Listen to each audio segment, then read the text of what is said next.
Bonjour à vous et bienvenue dans une autre merveilleuse capsule de Gaïa et du Boss.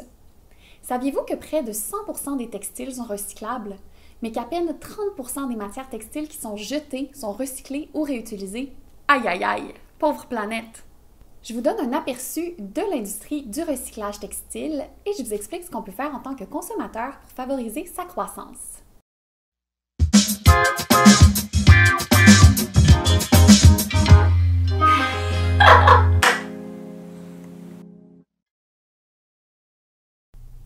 L'industrie du recyclage textile arrive à réutiliser ou à recycler près de 93% des déchets recueillis sans créer de résidus dangereux. La plupart des produits sont revendus tels quels à d'autres marchés, souvent dans les pays en développement ou en cas de secours d'urgence. Et ce qui ne peut pas être vendu est donc recyclé. Les principales manières de recycler les textiles sont le déchiquetage pour en faire des isolants ou du rembourrage, ou encore la coupe pour en faire des couvertures ou des chiffons. Le recyclage chimique est aussi couramment utilisé. Donc les matières synthétiques comme le polyester par exemple peuvent être recyclées chimiquement sans perdre en qualité. Par contre, ces méthodes de recyclage entraînent des bénéfices environnementaux mineurs en comparaison à l'incinération.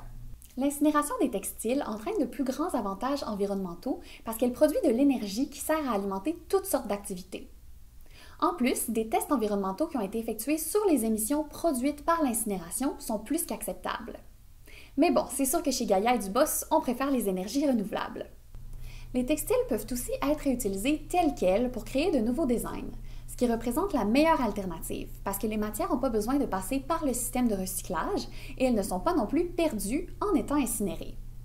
Le recyclage textile est crucial pour la préservation de l'environnement, mais aussi pour créer de l'emploi au sein de diverses communautés. En plus, il y a plusieurs études qui montrent que le recyclage textile est très bénéfique économiquement. Par contre, c'est une industrie qui est encore marginalisée et très peu connue du public. Les municipalités encouragent les citoyens depuis des années à recycler le verre, le papier, le plastique, mais mettent peu ou même pas d'efforts pour encourager le recyclage des textiles. Alors, qu'est-ce qu'on peut faire en tant que consommateur pour favoriser le recyclage textile? Eh bien, avant même de penser à recycler, il y a déjà autre chose qu'on peut faire. Toujours dans la philosophie de Gaïa et du Boss, c'est toujours mieux d'entreprendre des actions qui sont réellement durables plutôt que de ramasser les pots cassés. Donc, à la place de penser bien faire en donnant des dizaines et des dizaines de vêtements chaque année, on peut déjà réduire notre consommation de vêtements, puis apprendre à les réparer pour qu'ils durent plus longtemps. On peut aussi essayer d'acheter des vêtements usagés pour réduire le cycle de production. Ensuite, comme je l'explique en détail dans la capsule « Ce qu'il se passe réellement lorsque vous donnez vos vêtements à une œuvre de charité », la solution n'est pas toujours de donner vos vêtements à des organismes, parce qu'ils reçoivent déjà des quantités astronomiques de produits. Donc, je vous conseille de vraiment prendre le temps d'évaluer à qui vous donnez vos vêtements afin de vous assurer qu'ils se retrouvent vraiment entre de bonnes mains et qu'ils remplissent réellement une mission charitable.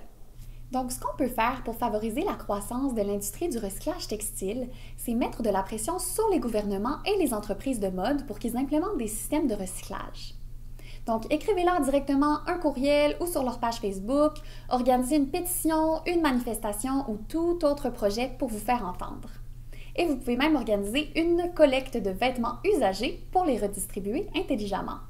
Et finalement, aidez Gaïa et du Boss à informer un maximum de gens sur les divers problèmes liés à l'industrie de la mode. Donc, partagez cette capsule pour que de plus en plus de consommateurs soient touchés par le sujet et que la population prenne tranquillement conscience de l'importance de recycler ses vêtements. Et si vous voulez obtenir des trucs pour consommer de manière responsable et réduire votre empreinte écologique et sociale par la mode, vous pouvez télécharger gratuitement le e-book offert par Gaïa et du Boss en cliquant sur le lien qui apparaît à l'écran. Donc, merci infiniment d'avoir regardé la capsule d'aujourd'hui. Encore une fois, je vous rappelle qu'on a besoin de votre aide pour se faire connaître. Donc, si vous avez aimé la capsule, cliquez sur j'aime, partagez-la avec votre entourage, puis laissez vos commentaires et vos questions. Je vais répondre sans faute, c'est promis. Et finalement, n'oubliez pas de vous inscrire à l'infolettre de Gaïa et du Boss pour recevoir nos futures publications et nouvelles et aussi des offres exclusives aux abonnés. Donc, on se revoit dans une prochaine capsule. Bonne journée! Apprenez à réparer vos vêtements pour développer votre autonomie, économiser sur les frais de couturière et réduire votre empreinte écologique et sociale. Inscrivez-vous au cours de couture en ligne de Gaïa et du Boss, offert sous forme de vidéos à télécharger.